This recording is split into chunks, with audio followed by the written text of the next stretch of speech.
The moment has been prepared for.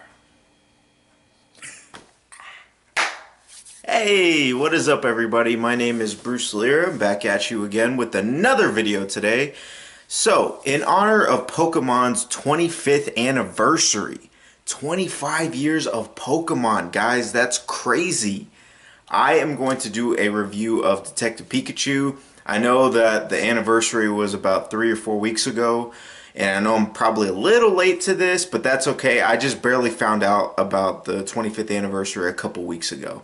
You know, 1996, the year that we both got red and blue for the Game Boy in Japan. And of course, it was brought over here to America, and so was the anime and the card games. We all know the rest. We know where it was. In 1996, fun fact, is the same year this guy was born. So yeah, I'm almost 25 years old. Wow. I'm old. Anyways, so we are going to review and talk about Detective Pikachu. Yeah! Detective Pikachu is arguably the best video game movie adaptation that we've gotten so far. It's a fantastic film. So, going into this, I am going to give spoilers. So if you have not seen Detective Pikachu, I highly recommend you click off of this video, go watch it for yourself, have a good time, grab some friends, blah, blah, blah, blah, blah. We're going to get right into this. So I'm going to give you a brief synopsis of the film. So Detective Pikachu is a story about Tim Goodman, who is a lonely insurance worker who gets a call that his father is dead. Therefore, he travels to Rhyme City in order to say his goodbyes and bring closure. However, he runs into his father's Pikachu, who has no memory of his past and can somehow talk. And Tim is the only one who's able to understand him. So it's up to Harry to solve the mystery of Detective Pikachu's past and potentially about his dead father. So let me get this out right off the bat. The Pokemon look amazing in Detective Pikachu. Holy moly, just from the trailer alone, I was like, okay, I was a little skeptical, I'll be honest with you, because Pikachu looked a little too chubby and a little too fuzzy for me anyways. All the Pokemon, they look kind of off to me, but it wasn't until I went to actually see the movie I fell in love.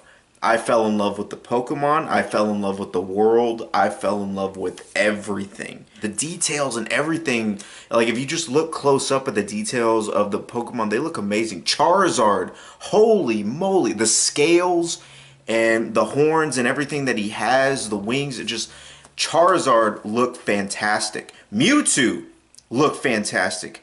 Mewtwo is my favorite Pokemon.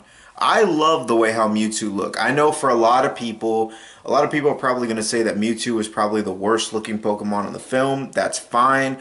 I love the way how Mewtwo look. Heck, if you just look at the details on every single Pokemon, every single cameo and Easter egg that you found within this movie, I think you'll be pretty satisfied. Mr. Mime, the little spots and the little details that they put on Mr. Mime looked awesome. So it really portrayed a realistic interpretation of the Pokemon. Like if you were to say like if Pokemon were real, this is what they would look like. I thoroughly believe that this is what Pokemon would look like had they exist in a world like ours. You know, I'm going to get on to the actors. Justice Smith, I want to get this out of the way. Justice Smith did a really good job as Tim Goodman. You know, he went from being the annoying kid in Jurassic World Fallen Kingdom who screams and shouts a lot to being this sympathetic and kind of loner kind of character who has no love or regard for Pokemon whatsoever, and yet he finds himself, you know, through Pikachu loving Pokemon and becoming the trainer that he wanted to be ever since he was a kid. And Justice Smith did a really good job. I felt like his character was very good. You can understand where he comes from. His mother passed away at a young age, and that really impacted him. Losing a loved one is tough, especially at a young age, and he portrayed that emotionally hurt, loner type character very, very well. And of course, we can't talk about Justice Smith without talking about Ryan Reynolds as Pikachu. Now, when this came out that Ryan Reynolds was going to voice Detective Pikachu, there was a lot of controversy sparked between this because Ryan Reynolds had just got off of Deadpool. So, in Deadpool was huge. I loved Deadpool. Deadpool was amazing, and we all thought that we were going to hear basically Dead Chew or Pikapool, however that works. Bottom line, we basically thought that Deadpool's voice was going to come out of Pikachu. Ryan Reynolds somehow managed to pull off this character. You know, they not only by his portrayal and by his voice, but also by the expressions of Pikachu. Literally, that scene where they're talking outside of the Rhyme City police station shows how expressive and how sympathetic Pikachu can be, but also how energetic he can be. You know, and his character alone is very interesting. You know, he's addicted to caffeine. He does like to piece together all types of information the way how detectives do. He does like the little line thingies, connect the dots type of deal. Yeah, Ryan Reynolds pulled off this character. You know, there's not a whole lot of other things to say, but, you know, because the story is primarily focused on Tim and finding out who Pikachu is. So the more that we find out about who Pikachu is and where Harry went and what his involvement is in this whole situation, the more we get to kind of uncover Detective Pikachu's past and also Harry's past and what he did. So it is very interesting. It's a very interesting portrayal, and Ryan Reynolds pulled it off. You know, there's also a couple other side characters. Ken Watanabe as Detective Fukushima, I believe that's his name. Ken Watanabe was awesome, you know, especially him and his little snubble. You know, even though they only have like a brief cameo, Ken Watanabe was cool as his very you know, smooth detective like character who, you know, he loved Tim's father and really showed how much Tim, you know, meant to Harry. And Snubble was just adorable. I love Snubble. Also, another character was Psyduck. I never cared for Psyduck. I never cared for him in the anime. Psyduck was always kind of annoying to me. Even in the anime, I know like lots of people are going to go, no, how dare you? I love Psyduck. This movie made me love Psyduck because of this film. You know, just of how funny and how expressive he is. The fact that he gets a headache over everything and he has to listen to spa music just so he can calm his mind. And that's hilarious to me. Psyduck was, oh my goodness. Psyduck was a riot, to say the least. He was just great. There's also lots of great Pokemon cameos that are in this film. You could probably play Pokemon Bingo and be like, oh, I remember that Pokemon. I remember that Pokemon. Heck, if the trailer didn't sell you enough, the movie definitely will. You know, there's lots of Pokemon in this film. I could not name them all, but lots of them that I remembered. And even in the theater, they just brought a huge smile to my face. I'm like, wow, they managed to fit in this many Pokemon in this film. You know, they didn't just like fit in like 1 or 2 or maybe 5 Pokemon and be like, yeah, there's your Pokemon, that's your movie. They fit in a buttload of Pokemon in this film. Like the opening shot alone had Charmander and Dodrio and Pidgeot's also in this movie. Gosh, who else, man? Because when they arrive in Rhyme City, Dodrio's there, Pidgeot's there, Charmander is there. The Squirtle Squad. I'm pretty sure the Squirtle Squad, that like those 5 Pokemon that are helping those firefighters, I'm pretty sure that's the Squirtle Squad. You cannot tell me that is not the Squirtle Squad. I'm positive that that's the Squirtle Squad, and I'm positive that one of them teamed up with Ash. So, I don't care what anyone says. I'm sure that's the Squirtle Squad. But yeah, like I said, you could probably play Pokemon Bingo and be like, okay, that Pokemon came from this region, and this region came from this game. Bottom line, you're going to have a blast seeing all your favorite Pokemon that you grew up with as kids. There's lots of Gen 1ers out there, or some people call them Gen Whiners. If it's not 151 Pokemon, then it's not even a Pokemon. And I understand where that comes from. I was never a Gen 1er myself. Even the Gen 1ers, I think, will have a blast seeing all their favorite Pokemon from when they were kids. You know, Blastoise is in there, Charizard's in there. Venusaur, I don't recall seeing Venusaur in there. But even then, you know, there's still lots of other Pokemon that they can point out, and it'll bring a smile to their face and be like, wow, these were all the Pokemon that I grew up with. And they're on the big screen in live action, you know, and they never thought, and we all never thought we'd see this before. Heck, the most that I'm sure that we ever thought that we'd see Pokemon in film, period, was after Pokemon's 1, 2, and 3, you know. Mewtwo Strikes Back, Pokemon 2000, and Pokemon 3, which is my favorite Pokemon film. But it's just really engaging, you know, that this opens up like a whole different world of possibilities. And we could potentially see Ash or even Red.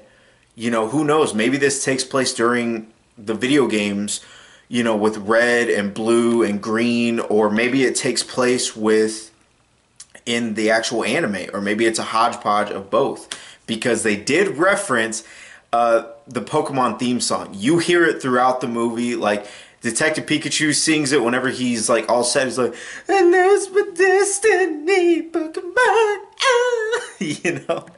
And even when Roger and his father, they're doing like a news broadcast, and the Pokemon theme song is in the background. It doesn't have the lyrics, but it has the instrumentals. So it's like, you know, I want to see more of this world. I want to see not just Rhyme City. I want to see Kanto. I want to see Sinnoh. I want to see Johto, my favorite region. Pokemon Johto. Do-do-do-do-do-do. Do-do-do-do-do-do. Hey, everybody wants to be a master. Everybody wants to show their skills. Everybody wants to get there faster. Make their way to the top of the hill. Yeah. You know the rest. You know the rest. Come on. We want to see Johto. Anybody? Where my Johto people at? Come on. We want to see Johto. Out of all the Pokemon, I would say that the cutest Pokemon is arguably Bulbasaur. I don't care what anyone says. Charmander was adorable. Pikachu, oh my goodness, I want to hug that thing. But Bulbasaur, I want to hug the most. I mean, that scene where Detective Pikachu's hurt and the Bulbasaur comes out and they're going to take him to the healer Pokemon, and then they even do like this little hop thing. It's like, oh, I want to hug you so bad. Bulbasaur. Bulbasaur had my heart. You know, Bulbasaur, in my opinion, is arguably the cutest Pokemon in this film. I don't care what anyone says. Bulbasaur was adorable. And by the way, who knew that Greninja could be terrifying? Greninja was terrifying. For the short cameos that they had, wow. And the fact that they did the Greninja throwing stars and everything, the water shurikens from the game, and I was like, oh, they did that, yes. Keep in mind, this came out a couple years after X and Y. Sun and Moon was out at this time, which I skipped over. I wasn't sold on Sun and Moon, not to mention I didn't have a DS at the time. Somebody stole mine. Sad life. But I do have a Switch, so I'm happy. But yeah, at the time, you know, X and Y was out. I love X and Y. I loved Omega Ruby and Alpha Sapphire. Sun and Moon I wasn't too keen on. But the fact that I got to see Greninja, and Greninja was one of my newest favorite Pokemon ever. They had him, even Pokemon themselves love Greninja. He was in Super Smash Brothers. Like, that should show you how much love that not only fans have for Greninja, but the Pokemon Company themselves had for Greninja. The fact that he was like one of the newest characters in Smash Brothers at the time. And he was awesome. And I love the Greninja, Torterra, and yeah, there's also one more Pokemon that I'm going to talk about in a bit. But another thing that I wanted to point out is there are Pokemon battles in this film.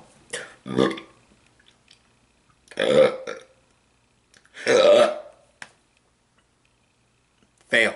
Reshoot. When Tim Goodman and Detective Pikachu, they're going to this roundhouse place where they have battles.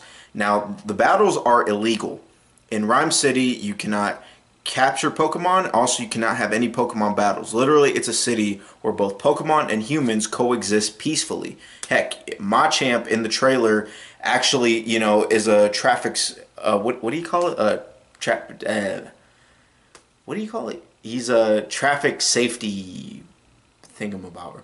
Bottom line, he directs traffic, and so does Snorlax. So yeah, there's that.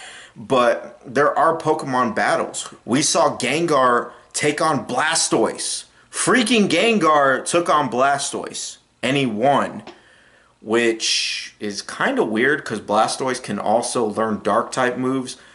But who knows? Maybe he didn't have, I don't know, maybe he didn't have Dark Pulse. Who knows? I don't know. Anyways, but yeah. Gengar took on Blastoise, and he won. It was dope.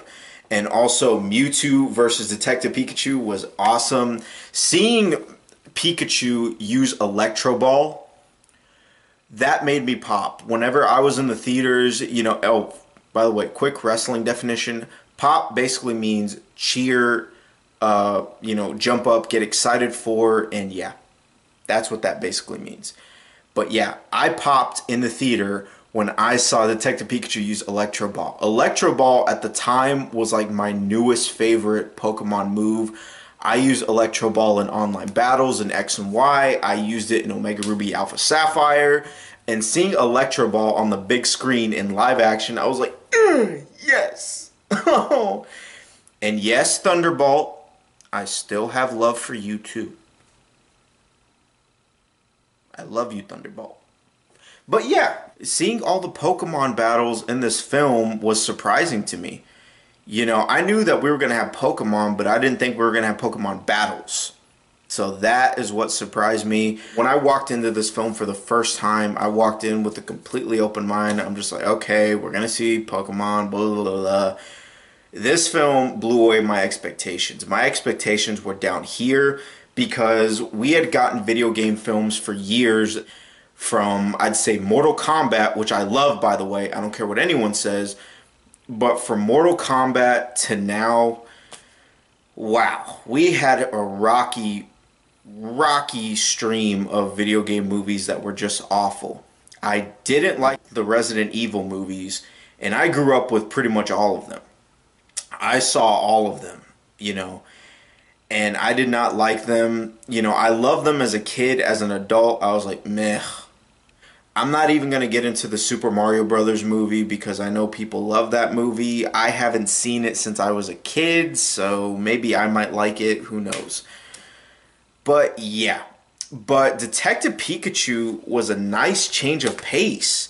This was the first good video game movie that we had gotten in forever.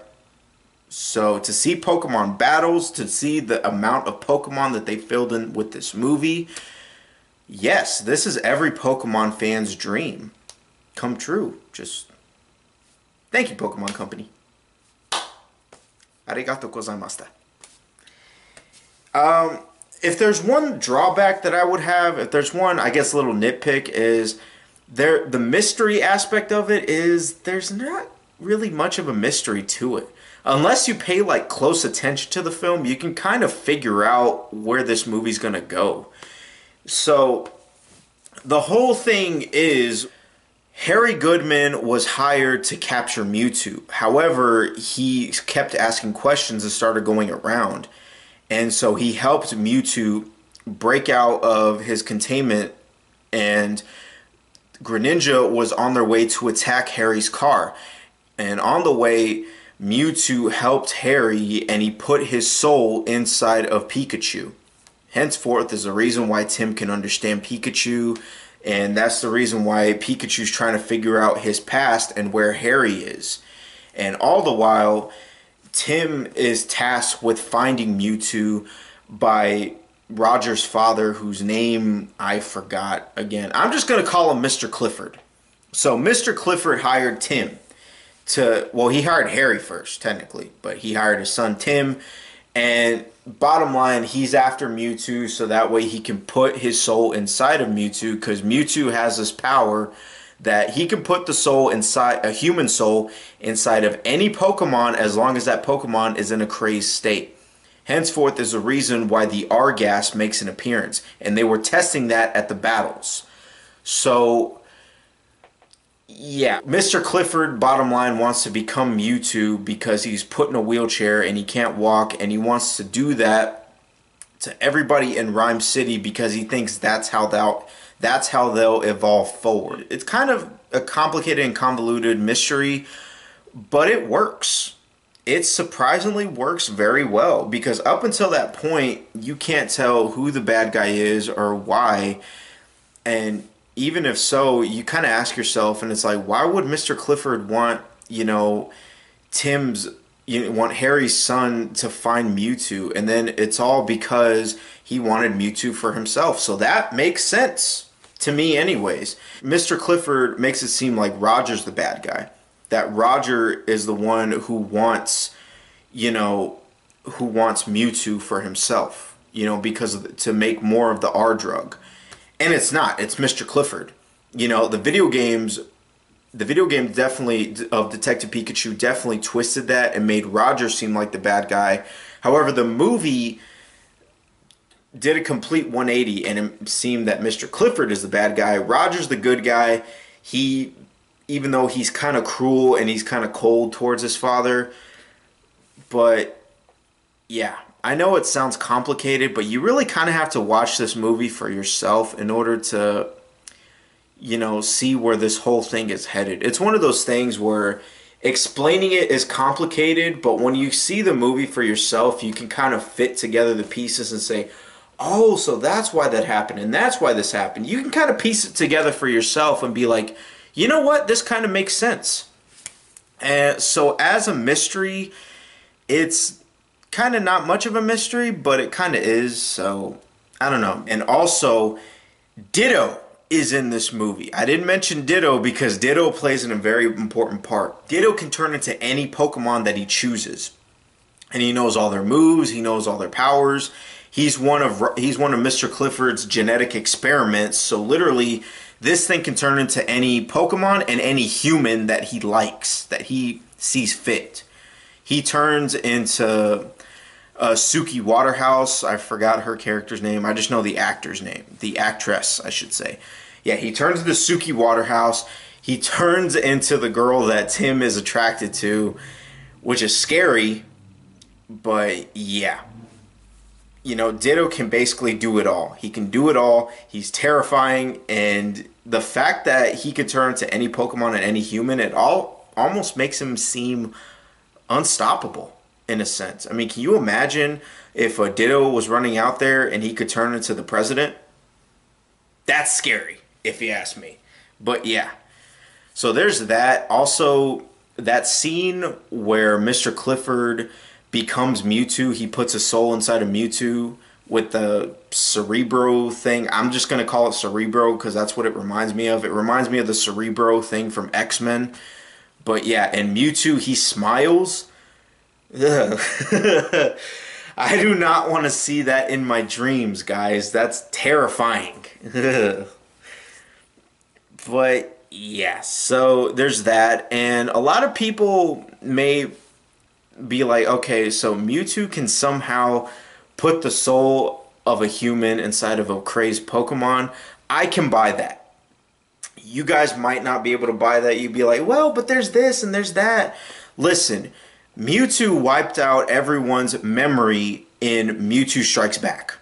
You guys remember at the end of the first Pokemon movie, he wipes out everybody's memory, undoing all the messages and all the things that that was being portrayed in that movie. So if Mewtwo can wipe out people's memory, then I can buy the fact that he can somehow transfer somebody's soul into a Pokemon. I can buy it. Mewtwo's the most powerful Pokemon on Earth. I guess next to Arceus. I don't know if you want to count Arceus in there, but yeah. I can buy that. And Mewtwo's my favorite Pokemon. So, I am a little biased towards that, I know, but I don't care. I love Mewtwo. So all in all, like I said, this is potentially the best Pokemon film that we've ever gotten, and potentially the best video game movie ever. Video game movies have been on a roll lately. Keep in mind, in 2019, we got Detective Pikachu. In 2020, we got Sonic the Hedgehog. Sonic the Hedgehog was great. This year, we got Monster Hunter, which I actually enjoyed. Heck, I saw it twice in theaters. I loved Monster Hunter. I didn't think I was going to like it, but I loved it. You know, it reminded me of Mortal Kombat. It was cheesy 90s fun, you know, that you could have in theaters, and I loved it. I thought it was great. So the future of video game movies seems to be looking pretty darn good so far. You know, it makes you wonder what's next, at least on the Nintendo and Sega side of it. All these other video game companies, I recommend you guys take notes from Sonic the Hedgehog, from Detective Pikachu, and even from Monster Hunter, and step up your game. That's all I can say.